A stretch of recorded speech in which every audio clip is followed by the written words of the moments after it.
It cost me just $100 to get on this plane to Stanton, Virginia, but it cost taxpayers $133. It's going to be open seating all the way to the back. Why are taxpayers picking up so much of the tab for passengers who fly into tiny airports like Stanton or Great Bend, Kansas or Altoona, Pennsylvania? A federal program called Essential Air Service pays $200 million tax dollars a year to subsidize passenger tickets at 118 tiny airports nationwide to make it cheaper for the passengers. Yep, we help me with the train. And to keep the airports operating. Can we really afford as a nation to keep subsidizing people to fly on airplanes that are mostly empty when there are better ways to get them there? So we decided to put Essential Air Service to the test. 2 flights, first from D.C. to Stanton, then from Stanton to Beckley, West Virginia. It is our pleasure to welcome you aboard.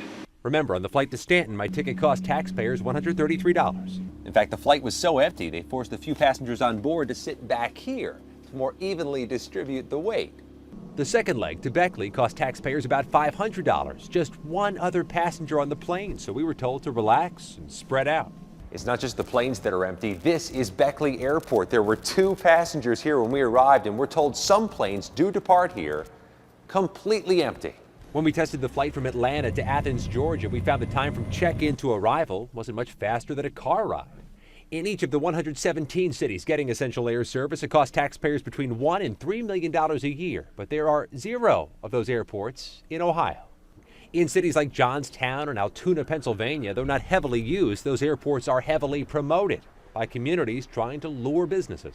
And they have economies that can benefit directly from having that air service that's available.